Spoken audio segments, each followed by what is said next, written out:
के बारे में मैं कहना चाहता हूं कि प्राइवेट स्कूल दिल्ली में और भारत में, पूरे देश में कंपनियों द्वारा नहीं चलाए जाते, ट्रस्ट द्वारा चलाए जाते हैं, संस्थाओं द्वारा चलाए जाते हैं। ये माना जाता है कि प्राइवेट स्कूल, इस कानून में ये माना गया है कि प्राइवेट स्कूल जो लोग चलाएंगे और जो प्राइवेट स्कूल जो संस्थाएं चलाएंगी वो प्रॉफिटेबल संस्थाएं नहीं होंगी, वो चैरिटेबल संस्थाएं होंगी, वो ट्रस्ट होंगी। तो ऐसे में मुझे अब कई जगह से शिकायत मिल रही है, सरकार को शिकायत मिल रही है कि कुछ स्कूल बढ़ा चढ़ा के फीस चार्ज कर रहे हैं। सरकार से अनुमति लिए बिना बहुत सारे स्कूलों ने फीस बढ़ा दी है।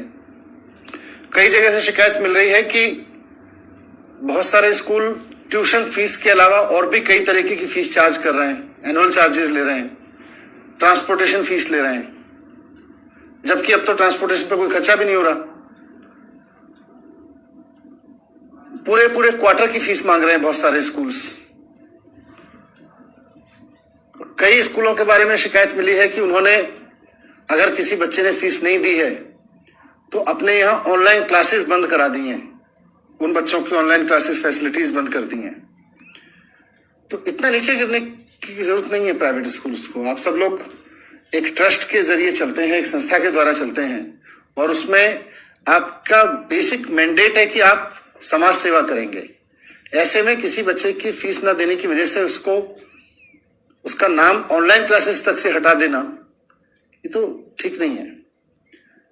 तो इसके बाद, इन सारी चीजों के बाद, इन सारी शिकायतों के अध्ययन के बाद में सरकार ने एक फैसला लिया है आज, और अभी एक आदेश जारी किया है थोड़ी देर पहले, जिसमें माननीय मुख्यमंत्री जी के आदेश पर यह निर्णय लिया गया है कि किसी भी प्राइवेट स्कूल को, वो चाहे सरकारी जमीन पर चल रहा हो या गैर सरकारी जमीन पर, प्राइवेट जमीन पर चल रहा हो, उसको फीस बढ़ाने की इजाजत नहीं दी जाएगी। सरकार से पूछे बिना कोई भी प्राइवेट स्कूल फीस नहीं बढ़ा सकता, वो चाहे प्राइवेट स्कूल प्राइवेट जमीन पे चल रहा हो या गवर्नमेंट जमीन पे चल रहा हो। 3 महीने की फीस डिमांड नहीं करेगा, केवल ट्यूशन फीस डिमांड करेगा, वो भी महीनावार लेंगे। कोई स्कूल पेरेंट्स को 3 महीने की फीस नहीं चार्ज करेगा। इसके साथ जो ऑनलाइन एजुकेशन दी जा रही है बच्चों को स्कूल्स की तरफ से, प्राइवेट स्कूल्स की तरफ से, सभी बच्चों को देनी होगी। अगर कोई पेरेंट फीस नहीं दे पा रहा है तो उनके बच्चों का नाम ऑनलाइन टीचिंग से नहीं हटाया जाएगा, उनको ऑनलाइन फैसिलिटीज नहीं काटी जाएंगी, ये आदेश दिए हैं। साथ में कोई भी स्कूल ट्रांसपोर्टेशन फीस नहीं चार्ज करेगा इस दौरान,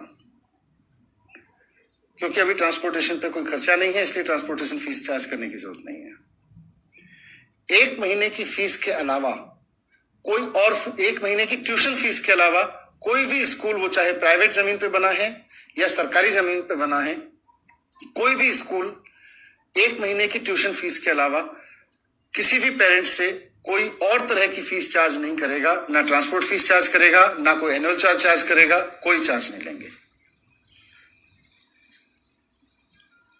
साथ में यह भी ऑर्डर दिया गया है कि सभी प्राइवेट स्कूलों की, चाहे वो सरकारी स्कूल पे, सरकारी जमीनों पे बने हैं या प्राइवेट जमीन पे बने हैं, ये जिम्मेदारी होगी कि वो अपने सभी स्टाफ को, टीचिंग और नॉन टीचिंग, कॉन्ट्रैक्ट का हो या आउटसोर्स किया हुआ हो, सभी स्टाफ को समय पे सैलरी उपलब्ध कराएंगे।